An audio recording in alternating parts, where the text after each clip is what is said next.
Good day, everyone. I'm Ilya Korolev, IIDF. We invest in over 70 companies per year, mobile and internet companies, and according to Dow Jones data, we are the fund number one in terms of number of deals per year. I will switch into English for easier interaction with our guests. Okay, nice to meet you all. Thank you for coming to Moscow for MBLT conference this year, and I hope this will be a good tradition, and you will come each year for new speeches and new news from the market. And it's a great honor for me to host this panel discussion and to talk to you. Our discussion will be dedicated to trends and how entrepreneurs and startups can transform these trends to real opportunities and real businesses. Because as Marvin said during his presentation, that he wouldn't invest in trend if you start a company on a trend on the peak. Yes, so because I see a lot of companies that are doing bots, for example. Yes, bots are on the peak of a trend, I think, and I think we will discuss a little bit of this. But before we start, I would like to know, let's imagine that you are an entrepreneur and starting an early stage company, yes? And in what area, mobile area, would you start this company in? It's a question for all of you. Yeah, I think that one thing which I am personally very like motivated or emotional is education. Like education itself is so broken, and this area needs so much innovation. And there are like, I know one Indian startup is building application for medical students. They are heavily, and just one focus, medical students, that's it. So I would like really look education more closely, because it's the other thing which I would say, you always should start company area where you are passionate. That's the key thing, because you need to, 24 hours your brain need to work. So you can't force. If you don't like, don't do. So, but I like education. I'm keen to see how education could help us and help people to grow. So I would go to education, because I have not seen too many things. Indeed, we have Code Academy, all of those things, but in mobile, I think there is a huge gap. Nell? I have thoughts, but okay. Yeah. For me, I'm most intrigued with the idea of how we can make machines understand humans better, make machines fit into our expectations more, right? You know, we have like a theory of mind about other people. We can project ourselves into their heads and predict their actions or understand how they might be feeling based on a certain situation. I think that we tend to sometimes do something similar for machines, right? You know, maybe you curse at your car because it won't start that morning, for example. I would like to see some initiatives or some startups that help machines to understand humans and help machines to emulate or be human-like, be more human-like. Perhaps in areas like ethics or understanding different people's values, or also in ways of helping machines and people to work together in better, more efficient ways. Nice. Marvin? So, yeah, I'm going to echo sort of what Ragnar says, where we have this saying in the Valley, it's just like it's missionaries versus mercenaries, right? And so I invested in missionaries, because if you're going to do a startup, do it in a field. Who cares whether it's fundable or not? Do it in something that you actually care about, because you're going to work on this for the next 5 to 8 years. That's how long it takes to build sort of a very, very big, awesome company, probably longer, to be honest. And so if you actually don't enjoy this, but you think that there's going to be some big payout at the end, like monetary payout, the mercenaries, those people just don't make it. I just know very, very few of these people of these entrepreneurs who are actually successful.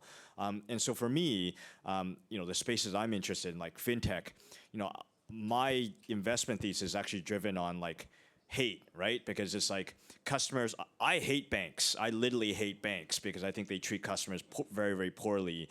And think about their business models. Like, things aren't going well. You add on a fee here, you add on a fee there. And so I look at these opportunities as an investor of just like where customers actually hate the industry and hate the big sort of players, huge opportunity. And especially with these big changes, whether it's from technological as well as like shifts in regards to demographic shifts, for example, millennials.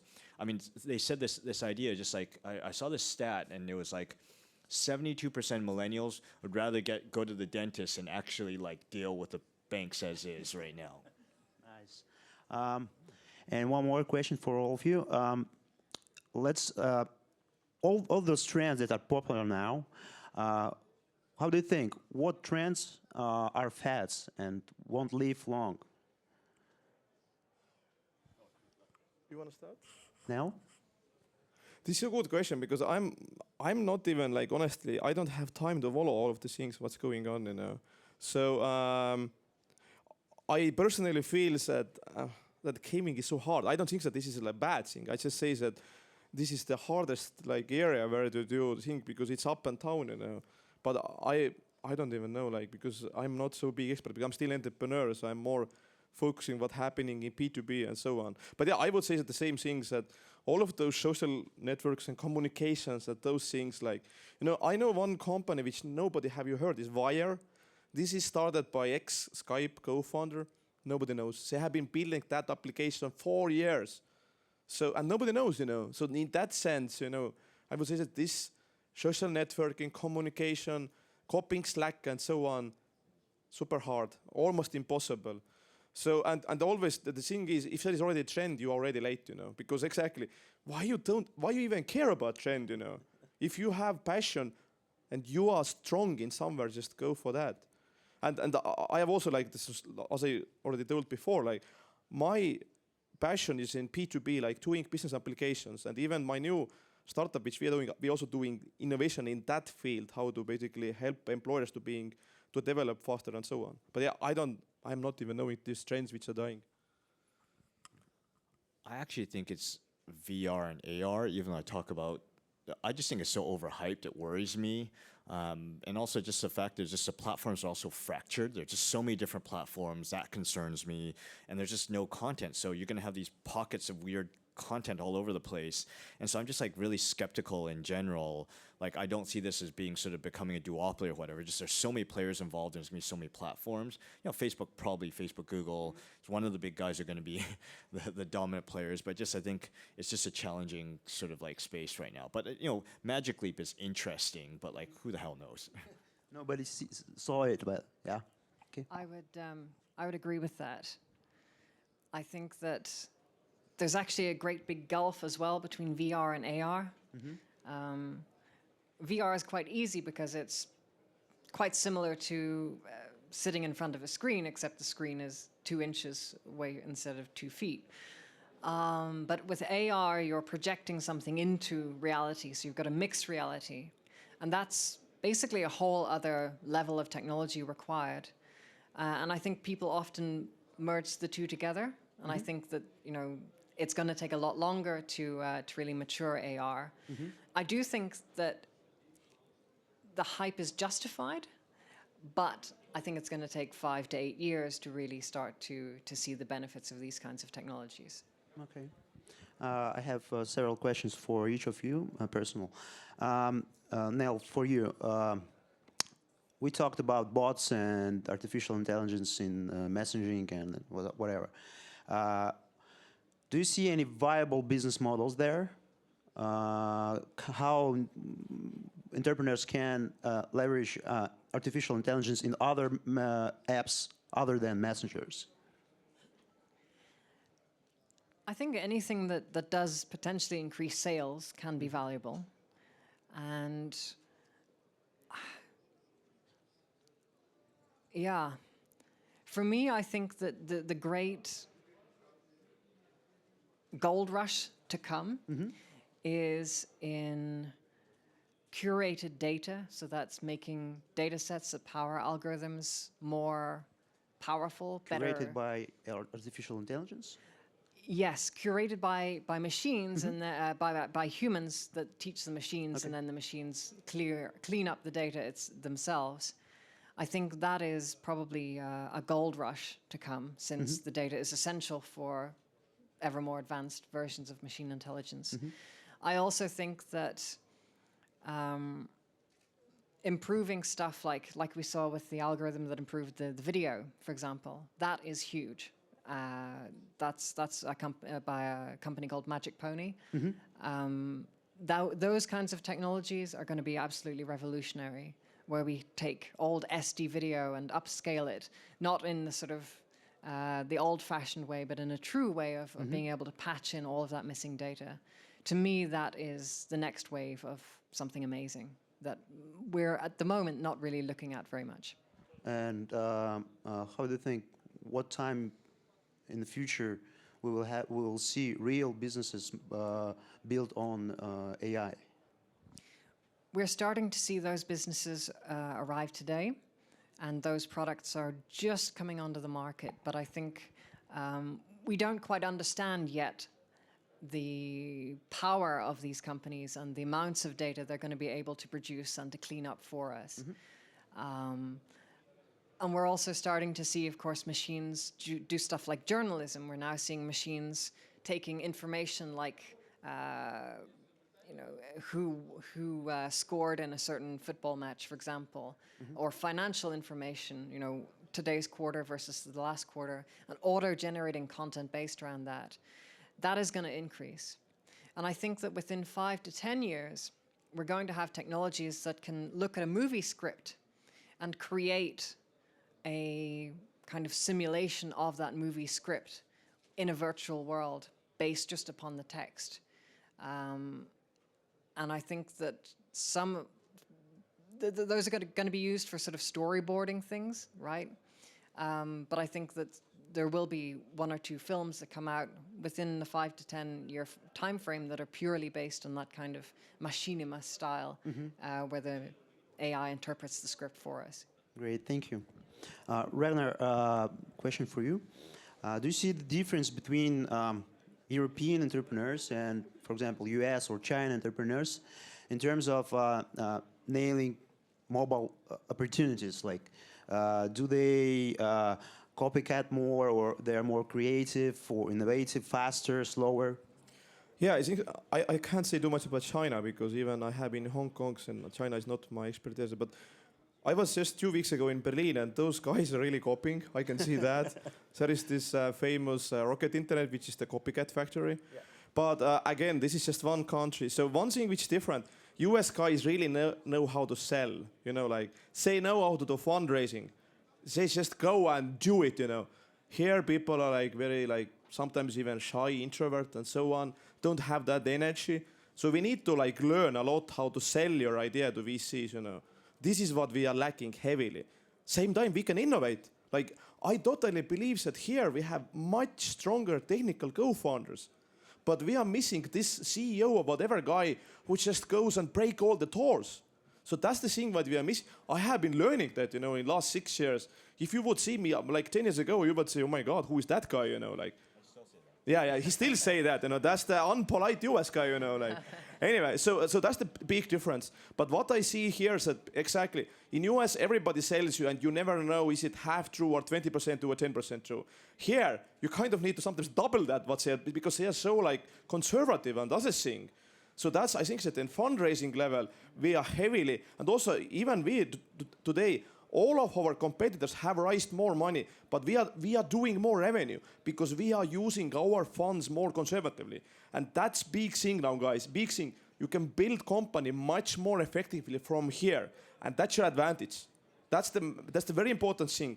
But you need to just exactly switch into the market and understand US things. So, and again, as I was telling before, it's so hard to build engineering from US. It's so hard, in Silicon Valley, the salaries are exploding. Salaries already mess on the street.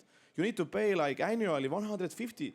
Who would go below that to your company? Because you pay 5,000 at least for the apartment, which I hope that in Moscow, which I don't know how much, 2,000 or less, whatever, But anyway, so my point is like here people need to go out, and learn. That's the thing. We can think about products, we can build them, but we can't sell. That's the biggest difference.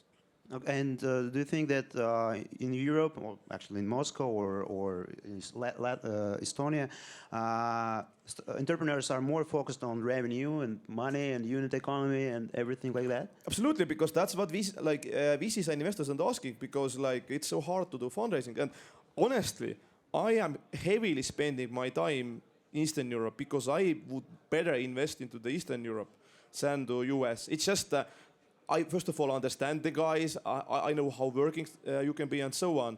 So I believe that actually, and also by one example, TransferWise. How many people know TransferWise? None. So this is financial company from Estonia, and they didn't have office in US. And this was reason why Andrei Horowitz didn't invest. And year later, you know what Horowitz said? He said, we made a huge mistake because the only reason why we didn't invest was your location, and they fixed that. So in that sense, guys, Silicon Valley guys are changing mindset. 500 has leading that long time because they have been going around everywhere.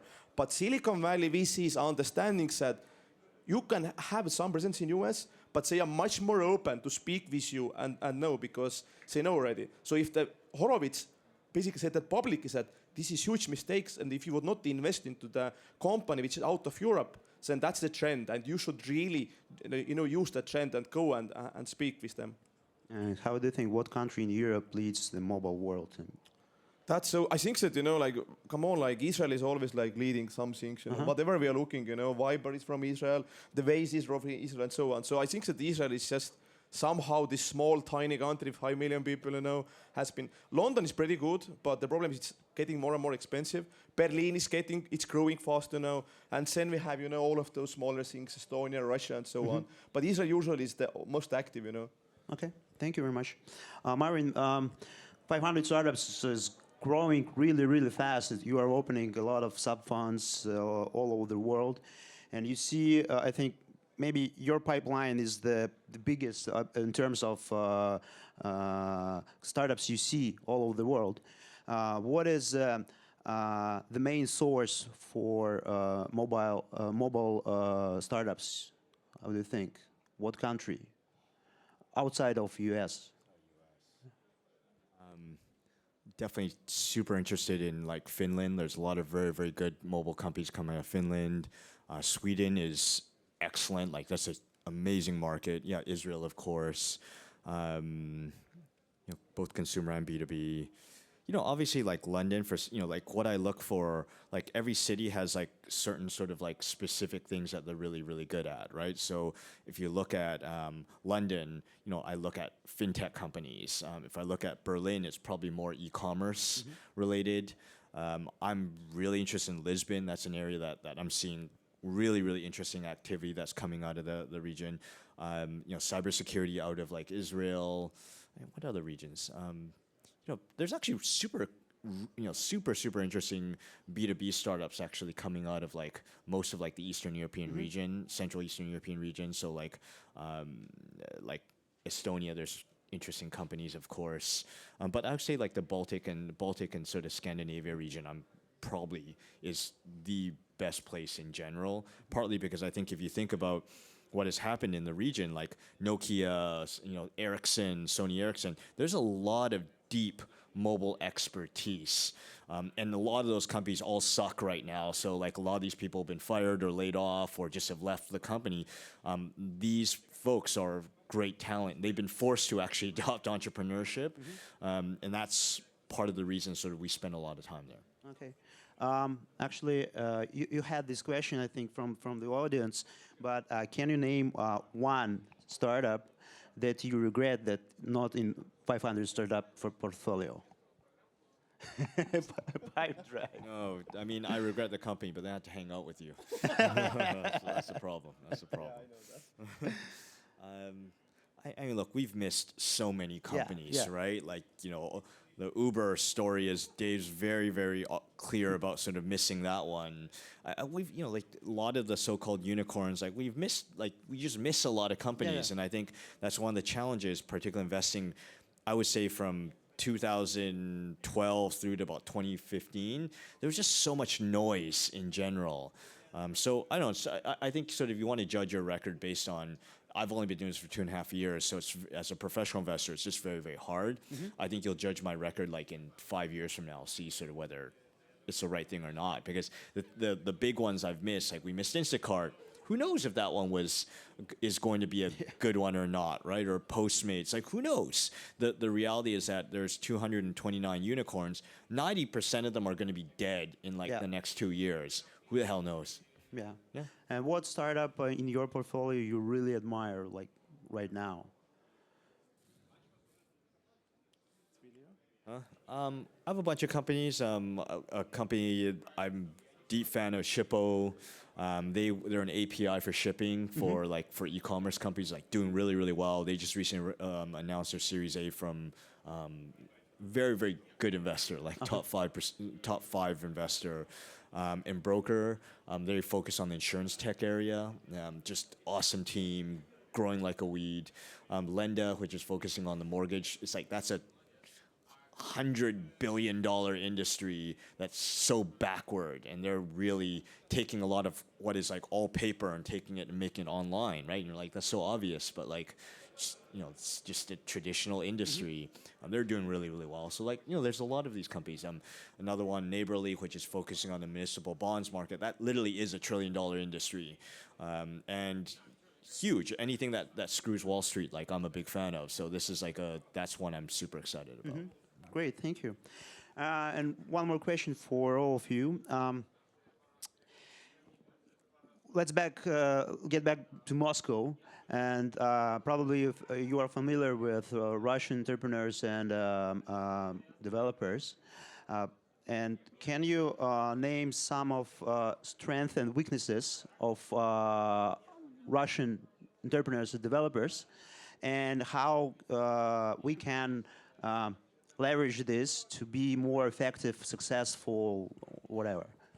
Yeah, I think that the one thing, like I thought that my talk, Estonia is so small. So you should guys go from also day one to international market, because what usually happens that the Russian market would give you different feedback. Because like Russian mindset is different from US and Western Europe.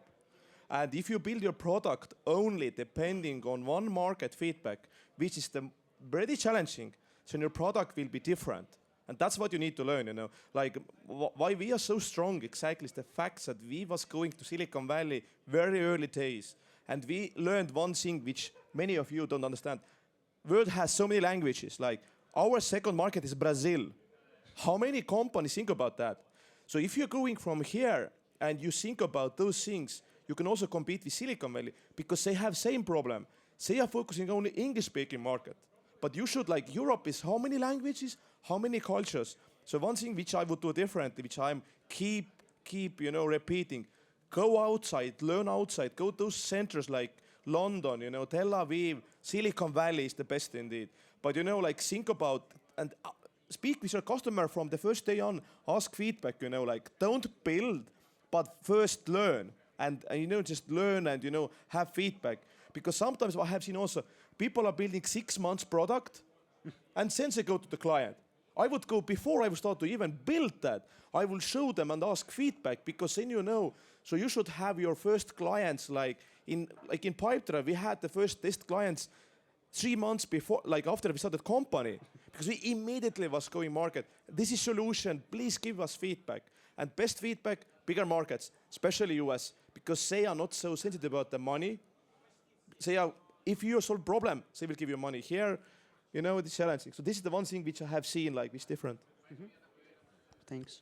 Yeah, I hammer on this all the time. Sales and marketing, just such a critical piece. There's the problem issue, like, so the good stuff, right? Technical talent here is unbelievable. Like, really, really creative, very, very sort of like clever, just incredible sort of like work ethic as well too.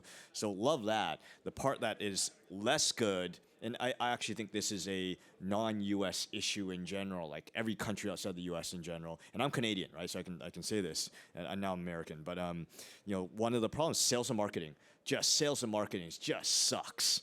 And storytelling, really, really critical. Americans are just really good storytellers, and I had to learn that the first couple of years there. It's really hard. But just once you can do that, fundraising becomes much easier. How you talk to customers becomes much easier.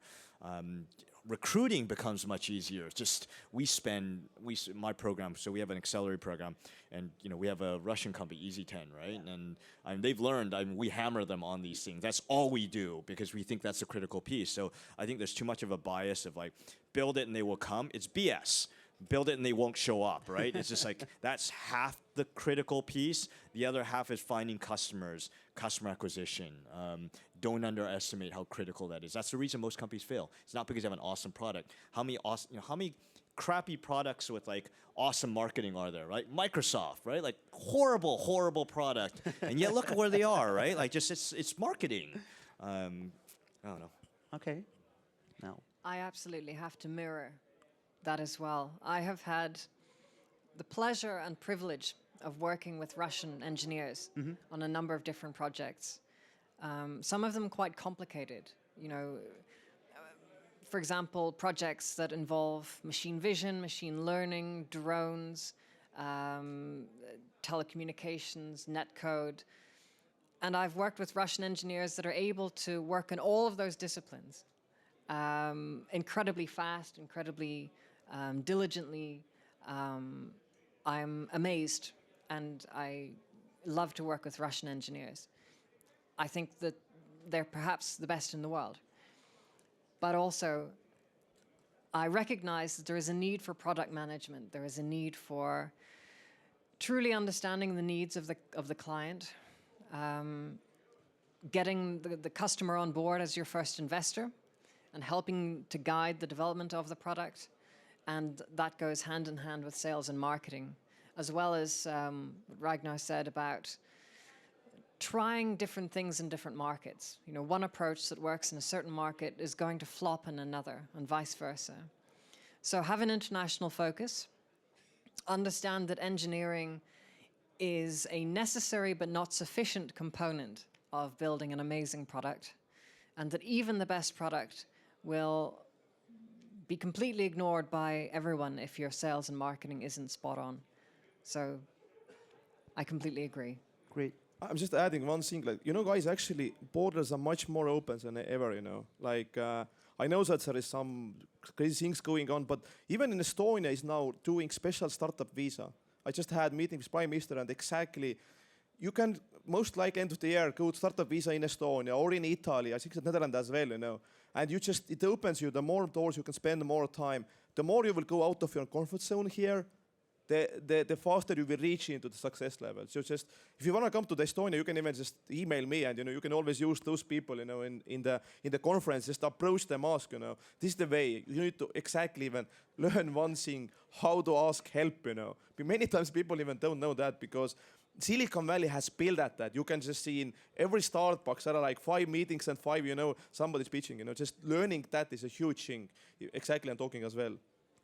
And going global is so much easier now. If you think about your mobile company, within Google Play and like the Apple App Store, you literally can reach, or with Facebook as a platform, reaches like 1.5 billion people. You can test a lot of these things in really, really cheap ways of whether people want your product. So you literally can launch a global mobile company from the start. And so this is critical, in my opinion, and that's what we're looking for. We personally don't care where you're from. We care about like what you're building, and are you serving, sort of like fixing a real problem.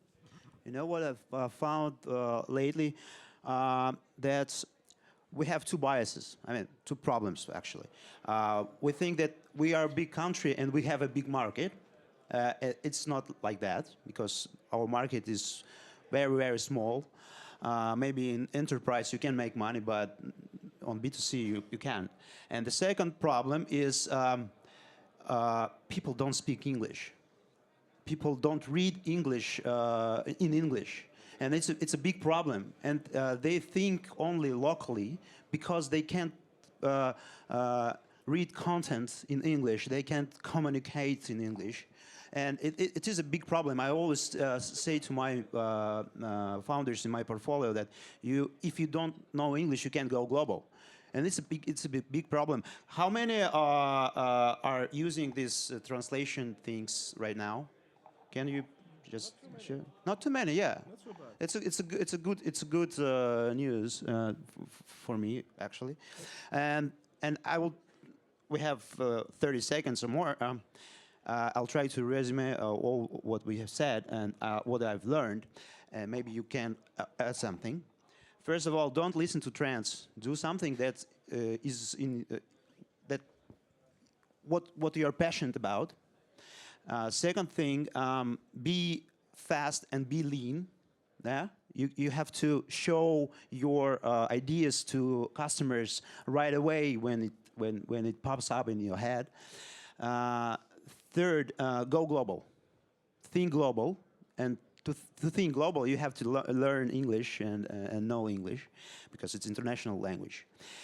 Can you add something more? Yeah, I think that even we are talking about this fundraising and other things, so guys don't like follow TechCrunch and all of other things. This is just hype, you know. This is exactly hype. Why you should care that somebody was getting funded? Like, that's why I don't know trends, because I don't have time for that.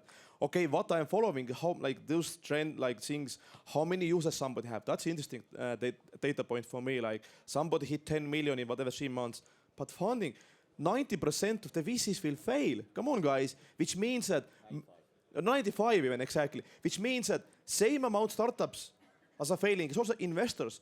There is no any like kind of like diploma that this guy is like, you know, like whatever qualified investor. Only thing what counts is just indeed the history and how much bets they have done, but it doesn't prove it. They can be wrong again. Like they can be wrong again. So only thing what really passion is you, because you alone will decide will this company will succeed or not. Because like even like Ben Horowitz, he did IPO 2 weeks before he was hitting bankruptcy, which means that it's impossible anyway. But if you are really to take that pain, 10 years even I would say, then you can do it. It only depends on you, because all of those, you know, you, team, and your clients, that's it. To add to that, if I may, it's possible for companies to drown in money.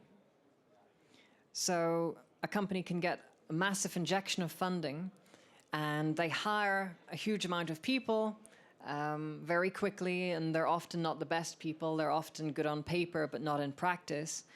And suddenly their overheads are very high, and they expect to be making sales that don't arrive, and they run out of cash, and they need to raise more money, and they find it very difficult. And maybe the valuation has gone down from what it was before. And I think that premature scaling and raising too much money too quickly can kill companies. So please remember that when you see companies raising big, because often it can be the end of them. Yeah, I mean, this is strange coming from VC, but like I tell most companies, bootstrap for as long as you possibly can. And like the money's a drug. A lot of companies, you'll see this, is a lot of companies will be you've literally seen them overdose. They will be overdosing. A lot of these unicorns, so-called unicorns, are going to be dead. Yeah. Guarantee. Guarantee. Okay. Thank you very much, Neil, Nell, Marvin, Ragnar. See you next year on MBLT conference. Thank you.